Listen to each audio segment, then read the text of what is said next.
On August 8, 1943, Oberleutnant Franz Stigler sat in his Messerschmitt Bf 109 at Woensdrecht airfield in the Netherlands, listening to the air raid sirens.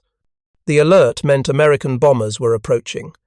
Stigler was 27 years old and had been flying fighters since 1940. He had shot down 22 Allied aircraft. He was an experienced pilot who understood aerial combat. His squadron leader briefed the pilots quickly. A formation of American heavy bombers was crossing the channel, heading toward targets in occupied Europe. Intelligence identified them as B-24 Liberators. Stigler had encountered B-24s before. The Luftwaffe called them the Fat Cow, or the Flying Boxcar. The aircraft was huge, slow, and looked awkward in the air. It had a deep fuselage, a twin-tail design that seemed ungainly, and flew in tight formations that suggested the Americans knew their bombers were vulnerable. German fighter pilots preferred attacking B-24s over the B-17 Flying Fortress. The B-17 had a reputation. It was tough, well defended, and could absorb tremendous damage.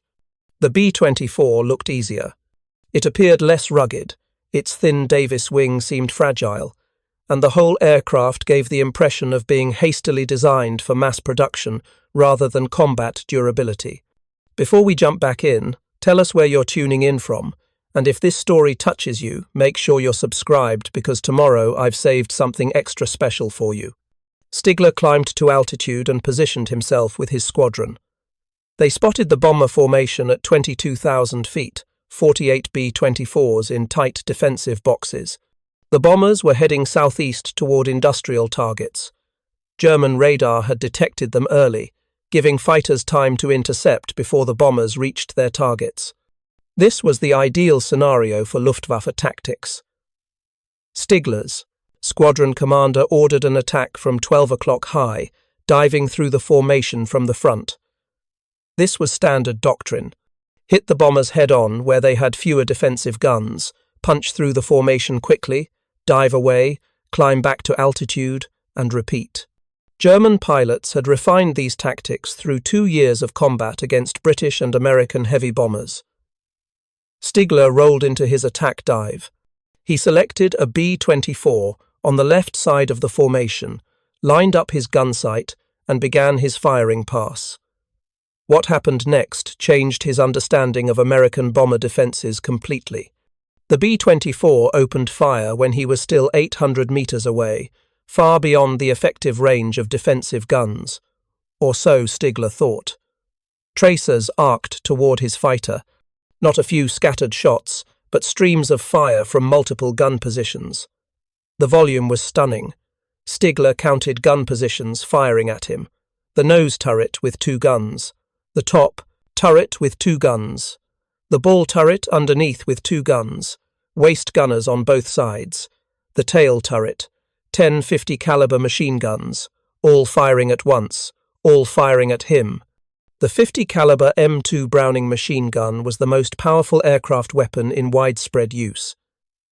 Each gun fired bullets weighing just under 2 ounces at over 2,800 feet per second.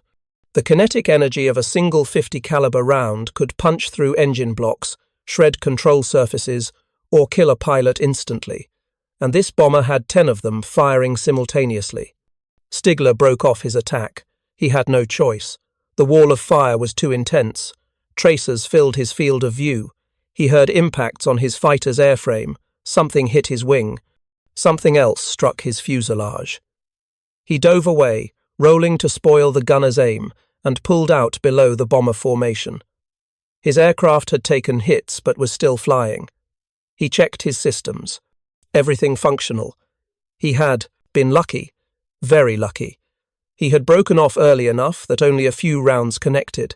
Had he continued his attack dive, the combined fire from multiple B-24s would have destroyed his fighter. This was not supposed to happen. German intelligence briefings described the B-24 as adequately defended but not exceptional. The standard assessment was that B-24s carried fewer guns than B-17s and had blind spots in their defensive coverage. Stigler's experience contradicted that assessment completely. The B-24 he attacked had no blind spots. Its gunners had opened fire at extreme range and maintained continuous fire throughout his approach. The volume of fire from a single bomber was greater than anything he had encountered. Stigler climbed back to altitude and observed the rest of his squadron's attack. Every pilot who pressed an attack to close range took hits. 2 fighters were streaming coolant, indicating damaged engines. 1 fighter spun away with control surface damage. The bombers absorbed the attacks and continued flying in formation toward their target. The squadron reformed and discussed tactics over the radio. The consensus was immediate. These B-24s were far more dangerous than expected. The defensive firepower was overwhelming. Stigler returned to base after the bombers completed their mission and turned back toward England.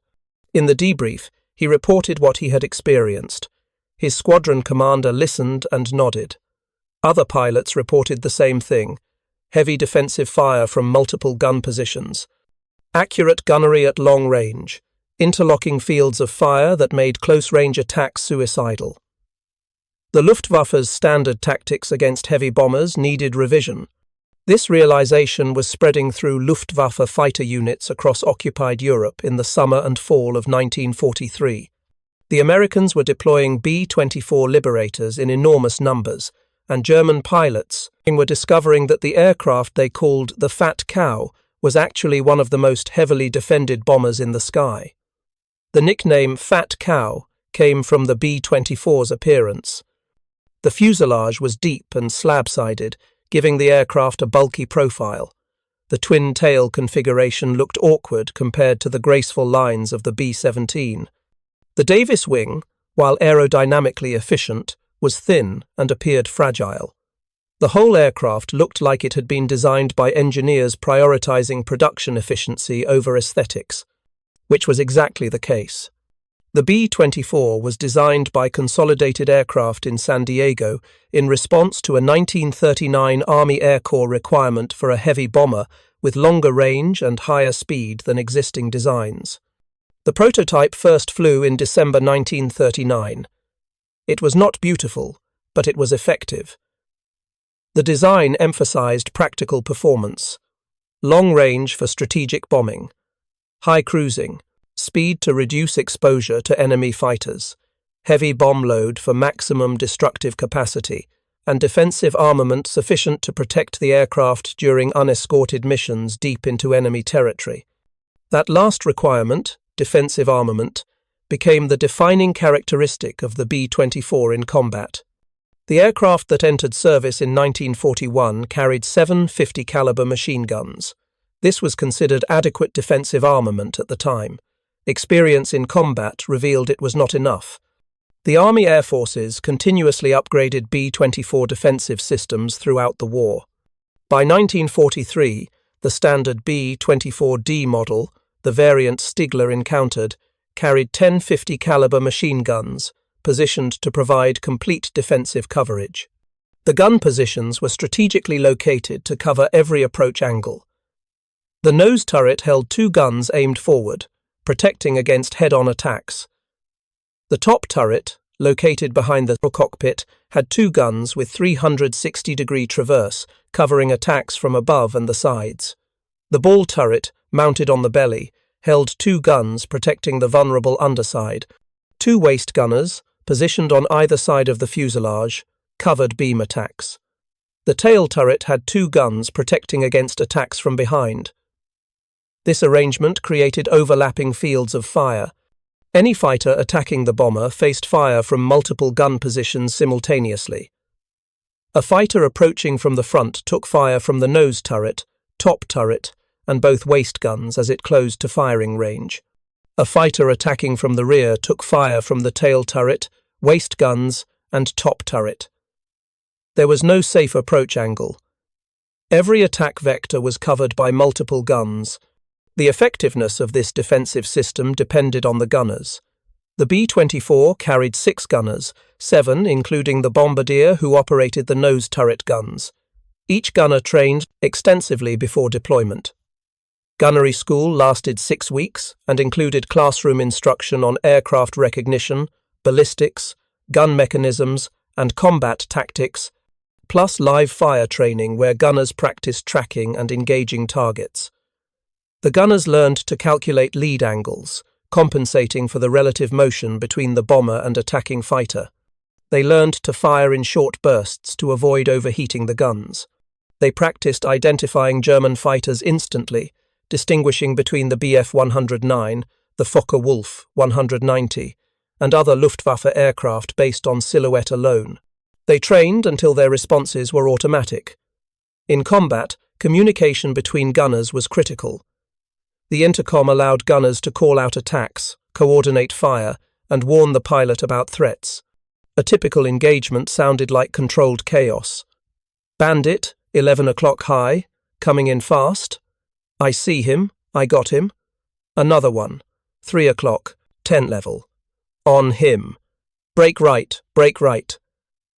The pilot would maneuver to spoil the attacker's aim while gunners tracked targets and fired.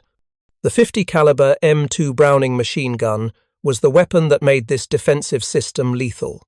Designed by John Browning in 1918 and refined through the 1920s and 30s, the M2 was a recoil-operated, belt-fed machine gun firing 50 caliber BMG ammunition.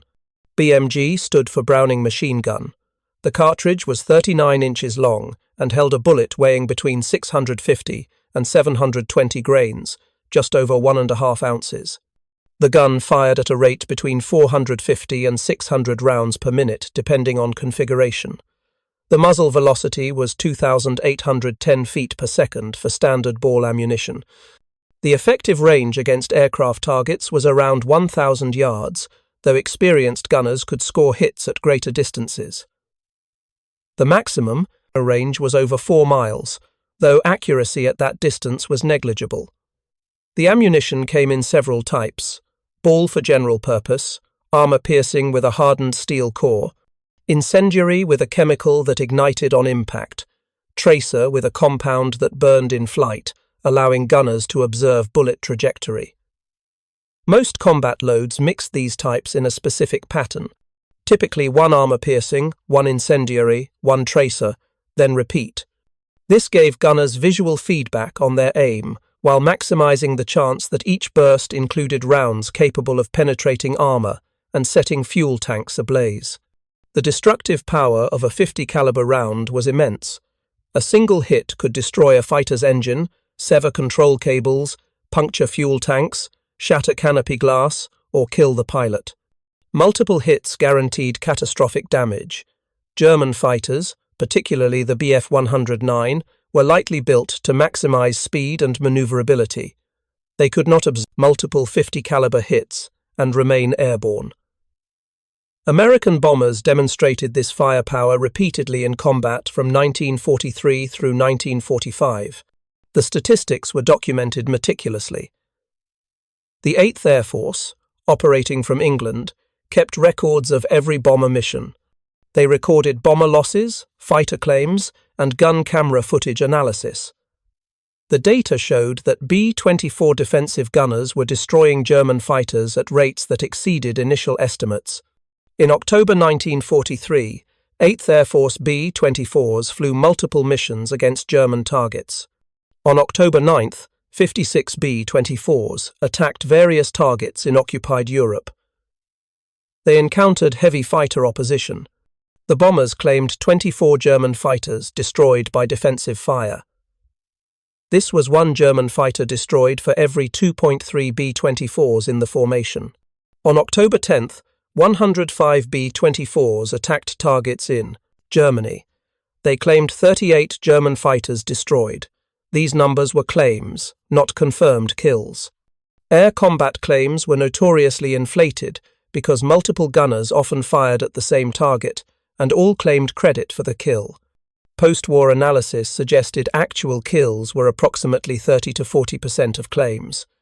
But even applying that reduction, B-24 gunners were destroying multiple German fighters on every mission. The defensive firepower was taking a heavy toll on Luftwaffe fighter strength. Telling and preparing this story took us a lot of time. So if you are enjoying it, subscribe to our channel. It means a lot to us. Now back to the story. German pilots reported this reality in their combat debriefs. The records preserved in Luftwaffe archives describe increasing casualties among experienced pilots attacking American bomber formations. By late 1943, Luftwaffe fighter units were reporting loss rates that were unsustainable. Experienced pilots were being killed faster than replacements could be trained. The attrition was strategic. One particular incident illustrated the lethality of B-24 defensive fire. On December 20, 1943, the 8th Air Force dispatched 483 heavy bombers to attack transportation targets in Germany. 228 of those bombers were B-24s from multiple bomb groups. The formation encountered approximately 200 German fighters near Bremen. The air battle lasted nearly 45 minutes. In that engagement, B-24 gunners claimed 61 German fighters destroyed. Luftwaffe records later confirmed they lost 38 fighters that day, with an additional 49 damaged. The Americans lost 27 bombers total, but only 11 B-24s. The remainder of losses were B-17s. The B-24s demonstrated they could survive concentrated fighter attacks through sheer defensive firepower. One bomber from the 93rd Bomb Group took fire from 7 different German fighters during that mission. The aircraft sustained over 270 holes from cannon and machine gun fire. One engine was shot out. The hydraulic system was damaged. The radio was destroyed. But the bombers' gunners kept fighting. They claimed 3 German fighters destroyed and 2 probably destroyed. The bomber made it back to England and landed safely. The crew survived. This resilience came from more than just guns. It came from training, tactics, and the bomber's ability to absorb damage. B-24 crews trained as units, practicing coordination and communication until they functioned as a single organism. In combat, this coordination was essential. When fighters attacked, every gunner needed to know his responsibility, his field of fire, and when to shoot. Confusion or hesitation could be fatal. The tactics evolved through experience. Early in the bombing campaign, bombers flew in loose formations that maximized individual freedom to maneuver. Commanders quickly learned this was wrong. Loose formations allowed fighters to isolate individual bombers and overwhelm their defenses. The solution was tight formations where bombers flew close enough that their defensive fields of fire overlapped. This created a defensive box where any fighter attacking any bomber faced fire from multiple aircraft simultaneously. The combat box formation became standard for heavy bomber operations. A typical combat box contained 18 to 27 bombers, arranged in staggered altitude with precise spacing. Lead squadron flew at the highest altitude. Low squadron flew slightly below and behind. High squadron flew above and to one side. The formation was three-dimensional, maximizing defensive coverage while maintaining bombing accuracy. Flying in a combat box required exceptional skill. Pilots maintained position through turbulence, enemy fire, and mechanical failures. The spacing had to remain constant. Too close and aircraft risked collision. Too far and gaps appeared in the defensive fire. Pilots flew for hours in formation, making constant tiny adjustments to maintain position. The physical and mental strain was enormous. When German fighters attacked a combat box, they faced a wall of fire. A typical 18-bomber formation had 180 50 caliber machine guns, all aimed at any fighter foolish enough to press an attack. The volume of fire was extraordinary. German pilots described it as flying through a steel cloud. Tracers filled the air in every direction. The sound of 50 caliber rounds hitting aircraft was described as similar to hail on a metal roof, except the hail was supersonic and lethal. Luftwaffe pilots adapted their tactics in response. The standard head-on attack remained the preferred method because it offered the shortest exposure time, but pilots learned to break off earlier, before entering the most lethal range. They learned to attack from angles where only 1 or 2 bombers could bring guns to bear. They learned to focus on stragglers, bombers forced out of formation by damage or mechanical failure. A bomber alone was vulnerable. A bomber in formation was a fortress. German fighter units also changed their armament. The standard Bf-109E model carried two 7.9 2mm machine guns and two 20mm cannons.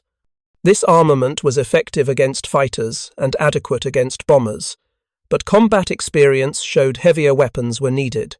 Newer models like the Bf-109G carried 30mm cannons capable of destroying a bomber with a few hits. The trade-off was reduced ammunition capacity and lower rate of fire. Pilots needed to get closer and aim more precisely. The Focke-Wulf 190A, introduced in 1941, became the preferred bomber-destroyer. It carried four 20mm cannons and two 13mm machine guns. The heavier armament gave it superior firepower against bombers, but also made it heavier and less maneuverable. Some FW-190 units installed additional weapons, including rocket launchers and larger cannons, specifically for attacking bomber formations. These heavily armed variants sacrificed performance for firepower. Despite these adaptations, German fighters continued taking losses to bomber defensive fire throughout 1944. The fundamental problem was numerical.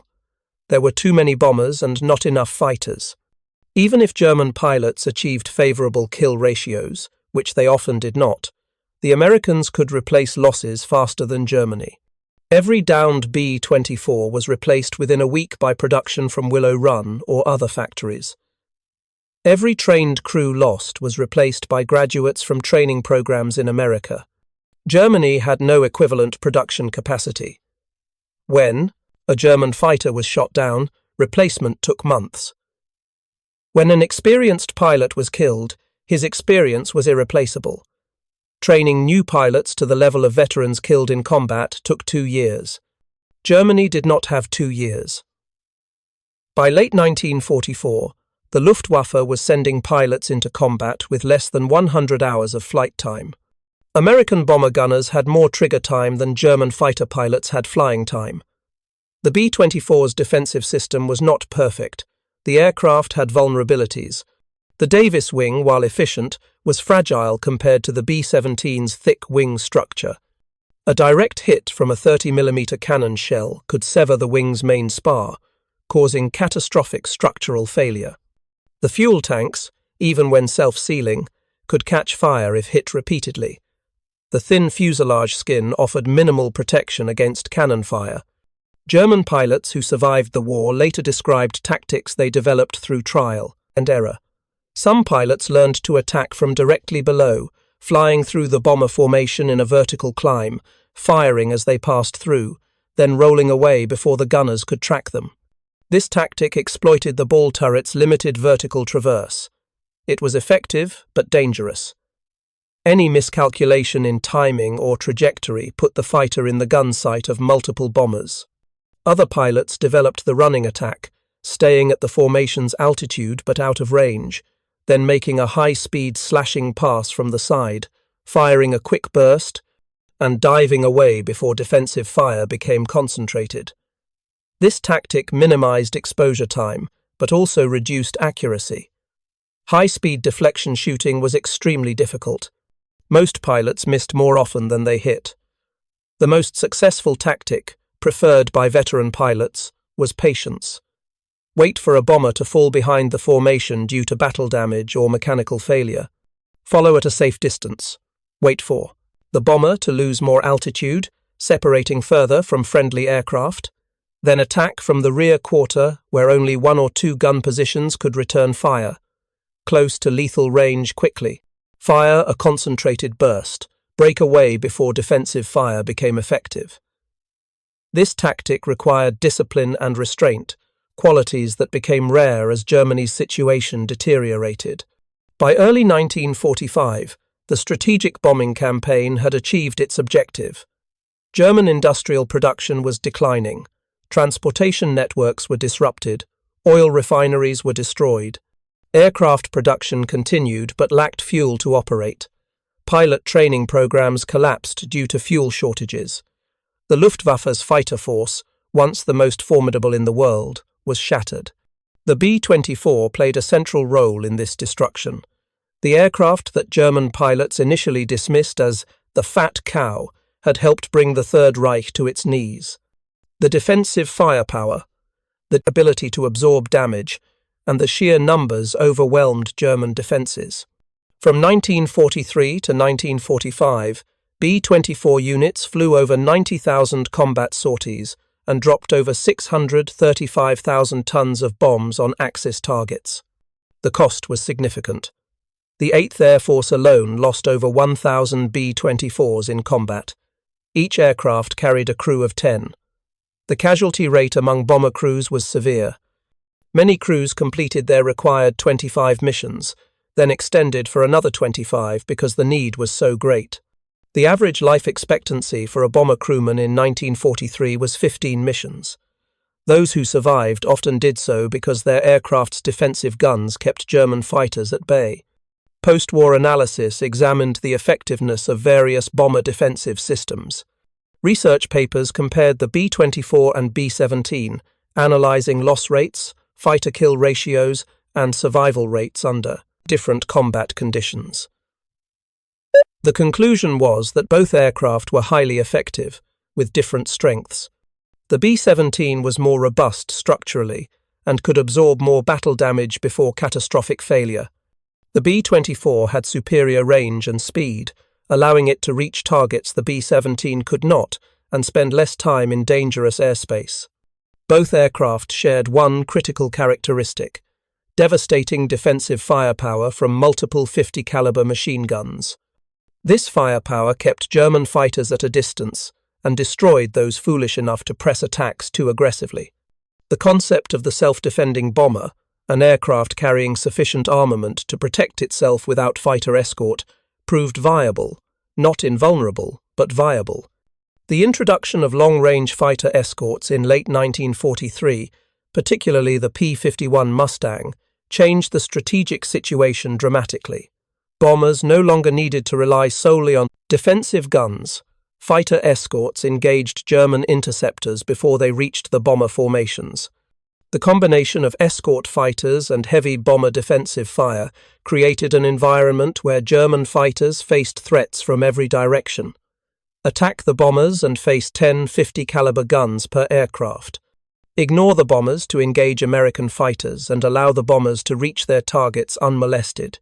Franz Stigler, the German pilot who encountered that B-24 formation in August 1943, survived the war. In post-war interviews, he described the evolution of his understanding of American bombers. Initially, he and his fellow pilots thought the Americans were sending inadequately protected aircraft into combat, making the Luftwaffe's job easier. The B-24, in particular, looked like an easy target: large, slow, ungainly. The nickname Fat Cow reflected that contempt. Combat experience shattered that illusion quickly.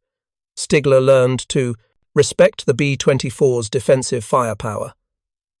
He learned that attacking one required careful planning, patience, and acceptance of significant risk.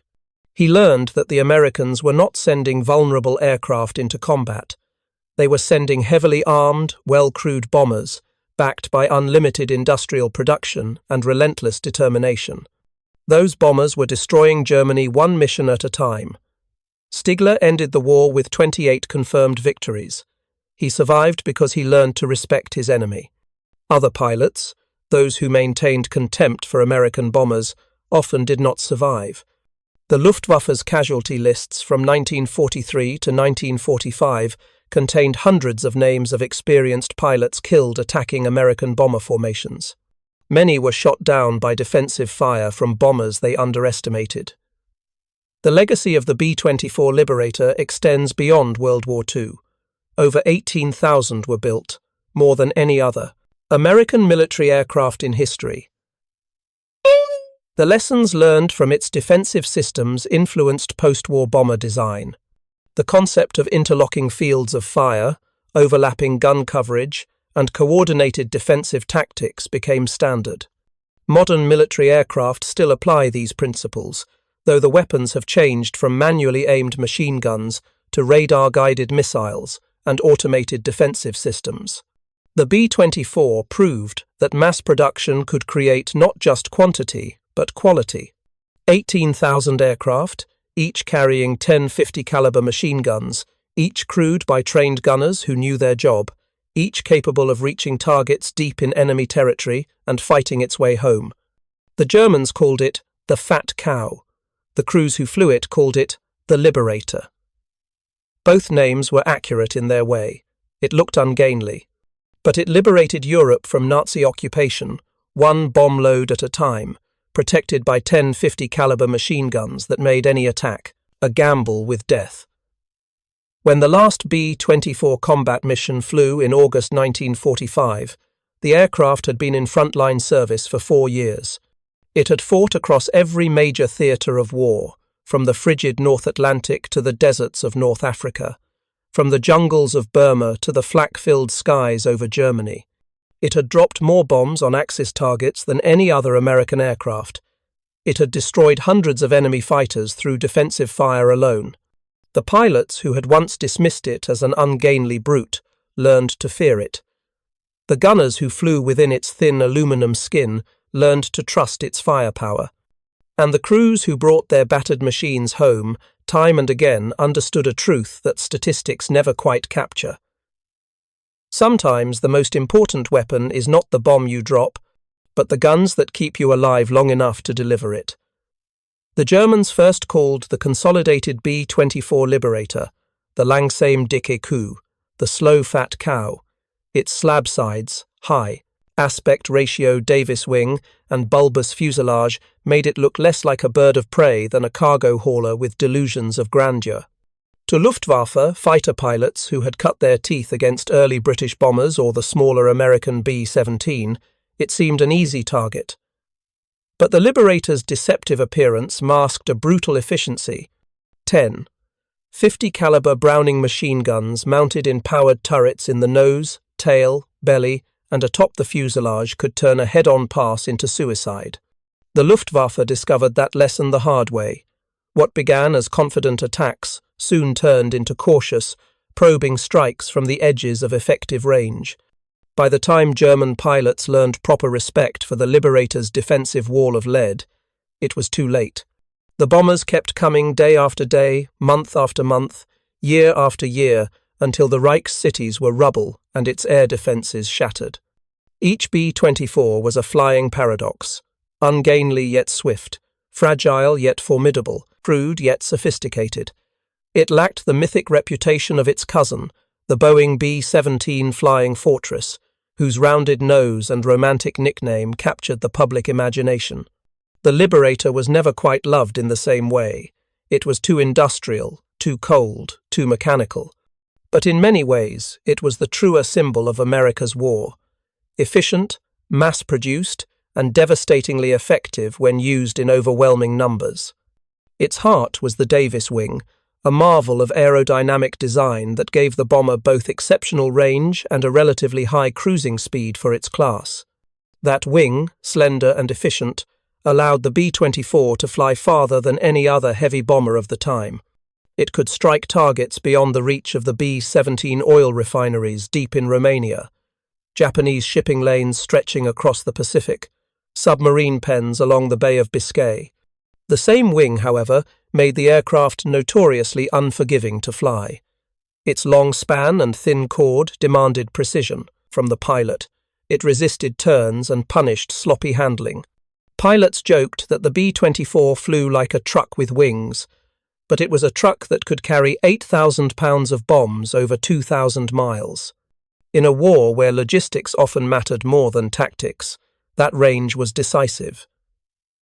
Crews learned to live with its quirks because it got the job done. They endured the thin fuselage, which made the interior cramped and noisy. They crawled through the narrow catwalk over the bomb bay, knowing a single misstep in turbulence could send them plunging into the open bay doors below. They froze in high-altitude missions where temperatures dropped to 40 degrees below zero. The thin aluminum skin offered little insulation, and frostbite was as deadly an enemy as flak. Yet they flew, day after day, often in formations stretching for miles, trusting their gunners and the overlapping arcs of fire that turned the sky into a lethal mesh for any fighter daring to attack. Those 10 .50 caliber guns, were more than hardware. They were the difference between life and death. Each one capable of firing 850 rounds per minute, each one fed by belts of ammunition that ran like arteries through the aircraft's narrow fuselage. The gunner's world was a claustrophobic cocoon of noise and vibration, where the smell of gunpowder mixed with oxygen and cold metal. The ball turret gunner, crammed into his spherical prison beneath the fuselage, had perhaps the worst job of all.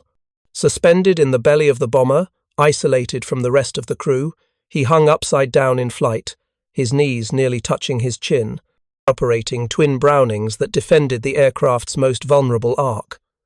The position offered an unparalleled view of the world below, and almost no chance of escape if the aircraft went down. Yet countless gunners in that cold bubble of glass and steel earned their crew's survival. To the enemy, the B-24 represented more than a bomber. It represented the terrifying scale of American industrial might. Germany could design brilliant aircraft, but America could build more. For every advanced Me-262 jet fighter that rolled off a German assembly line, dozens of Liberators thundered out of factories in San Diego, Fort Worth, Tulsa, and Willow Run. The Willow Run plant in Michigan alone was an achievement of logistics and engineering unmatched in history. Conceived by the Ford Motor Company and designed for mass production, it turned aircraft manufacturing from craftsmanship into assembly line science. At its peak, Willow Run produced one B-24 every 63 minutes. In the time it took a Luftwaffe pilot to fly a single sortie, another Liberator was already taxiing for its first flight. The numbers tell their own story. Over 18,000 B-24 seconds built more than any other American bomber in history, each armed with 10 guns, each requiring a crew of 10, each capable of carrying 5 tons of bombs halfway across a continent. Multiply that by the relentless tempo of the U.S. Army Air Force's operations, and the math becomes inescapable. Industrial warfare was not won by elegance or innovation, but by output and endurance. The Liberator embodied that principle more completely than any aircraft of its generation. It was not the most beautiful machine, nor the most beloved, but it was the one that turned the tide through sheer, unrelenting presence. In the European theatre, the B-24's contribution was both strategic and symbolic. From 1942 onward, formations of Liberators joined B-17 seconds in the daylight bombing campaign over occupied Europe. Together they formed the backbone of the 8th Air Force's offensive attacking factories, rail yards, and oil facilities, vital to the German war effort. Their missions were punishing. Crews faced withering anti-aircraft fire from the dreaded Flak 88 seconds, as well as waves of Messerschmitts and Fokker-Wulfs. Loss rates could reach staggering levels. Entire squadrons annihilated in a single mission. Flew again the next day, because the factories back home built replacements faster than the Luftwaffe could shoot them down. That imbalance of production was the true weapon of the Allied war machine. The Liberator's range also made it indispensable in the Pacific, where vast distances separated targets. In that theatre, it replaced the earlier B-17 seconds and complemented the later B-29 Superfortress. From bases in India and later the Marianas, Liberators struck Japanese shipping and island fortifications, choking the Empire's supply lines. Their long legs made them ideal for anti-submarine patrols as well. In the Battle of the Atlantic, B-24 seconds, equipped with radar and depth charges, closed the infamous Mid-Atlantic Gap, the region beyond the reach of land-based aircraft, where German U-boats once hunted Allied convoys with impunity. The arrival of these patrol bombers turned the tide of the submarine war. For the first time, no patch of ocean was safe for the U-boat wolf packs. Convoy losses plummeted, and the lifeline between America and Britain was secured. Quietly, without fanfare, the B-24's endurance saved thousands of merchant sailors and made possible the build-up for D-Day. Every Liberator carried not just bombs, but a microcosm of the American experience. Its crews came from farms, factories, and cities. Men barely out of high school, bound together by training and necessity. The pilot and co-pilot sat shoulder to shoulder behind a plexiglass windshield that offered a panoramic view of both the beauty and horror of war. The navigator plotted their course across featureless skies. The bombardier, crouched in the glass nose, watched the world through a Norden bomb sight, a marvel of mechanical computing that turned mathematics into destruction. Each man had a role, each depended utterly on the others. A single failure, a single flak burst at the wrong moment, could doom them all. Yet, thousands of times over, the system worked. The crews endured the gram, cold, the fear, the deafening roar of engines, because they believed in the mission, to bring the war to the enemy and to end it sooner. By the time the war reached its closing chapters, the B-24 had become a veteran of every front. It bombed Ploesti's oil fields in one of the most daring and costly raids of the war. It struck Tokyo's factories and Burma's railways. It hunted submarines over the Bay of Biscay and dropped supplies to resistance fighters in the Balkans. It even served in transport and reconnaissance roles, its spacious bomb bays repurposed for cargo and cameras. The versatility that had once been a design necessity became its greatest asset.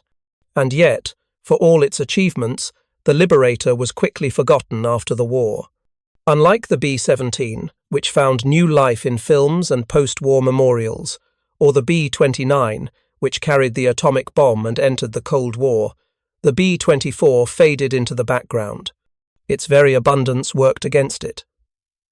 Most were scrapped within months of Japan's surrender, melted down for the aluminum that would feed peacetime industries. Only a handful survived to be preserved in museums or flown at airshows. To the men who had flown them, watching those once mighty bombers reduced to scrap was a quiet heartbreak. But to them, the real legacy of the B-24 was not in the machines themselves, but in what they represented, a nation that had turned its factories into arsenals, its workers into craftsmen of war, and its ideals into the engines of victory. The Germans, who had once sneered at the slow fat cow, came to understand the truth behind its blunt effectiveness. For every fighter they built, America built a bomber. For every bomber they destroyed, 2 more appeared the next day. No amount of tactical brilliance or technological innovation could overcome that imbalance. The B-24 symbolized the industrial inevitability of Allied victory, a weapon that transformed quantity into quality through sheer persistence. When the final mission ended in August 1945, the Liberator's work was done. In just 4 years it had flown millions of miles, dropped hundreds of thousands of tons of bombs, and helped crush 2 empires. Its crews had paid dearly, thousands of men lost over enemy territory, many more imprisoned or missing. Yet those who survived remembered the aircraft with a kind of rough affection. It might not have been the prettiest bird in the sky, but it had brought them home. They remembered the shudder of the engines, the vibration through the floor, the frost forming on the inside of the cockpit windows, the momentary silence after the bomb doors opened, and the thunder that followed. In the end, the B-24 was more than metal and rivets.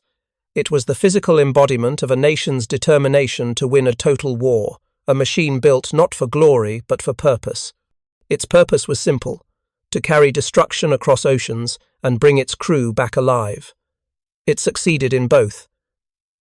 It taught the world that wars are not won by the flashiest technology or the most heroic myths, but by the ability to build, adapt, and endure.